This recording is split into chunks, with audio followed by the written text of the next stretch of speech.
महाराष्ट्र विधानसभेचा निकाल लागून 8 दिवस उलटून गेले तरी देखील राज्यात अद्यापही सरकार बसलेले नाहीये।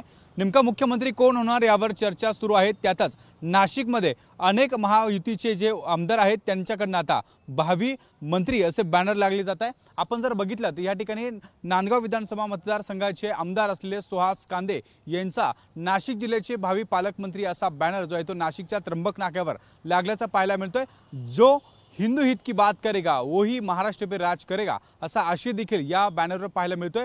यंदा विधानसभा निवडणुकीचे निकाल जे आहेत ते मोठ्या प्रमाणात महायुतीच्या आमदारांसाठी महत्त्वाचे ठरले आहेत। नांदगावमध्ये देखील मोठी लढत मानली जात होती।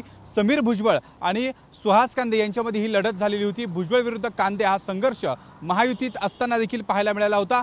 त्याच अनुषंगाने नाशिकमध्ये जर बघितलं तर आता अनेक पालकमंत्री पदासाठी अनेक मंत्री जे आहेत ते मोठे नेते जे आहेत ते चर्चेत आहे। त्यामध्ये आता पुन्हा एकदा नाशिक जिल्ह्यातील अनेक डझनभर जे आमदार आहेत त्यांना आता मंत्रिपदाचे वेध लागलेले आहेत आणि त्यातच नांदगावमध्ये मोठा मताधिक्य मिळवून निवडून आलेले सुहास कांदे यांचे देखील नाशिकचे भावी पालकमंत्री असा जो बॅनर आहे तो नाशिकमध्ये आपल्याला पाहायला मिळतोय। एकंदरीत नाशिकचा पालकमंत्री कोण होणार याकडे आता सर्वांचं लक्ष लागलेलं आहे आणि त्यातच आता नाशिकमध्ये शिंदेचे शिवसेनेचे 2 आमदार आहेत त्यापैकी एक आमदार असलेले सुहास कांदे यांचं भावी पालकमंत्री असं बॅनर नाशिकमध्ये लागल्याने आता नाशिकच्या राजकीय वर्तुळात या बॅनरची चांगलीच चर्चा सुरू असल्याचं पाहायला मिळत आहे।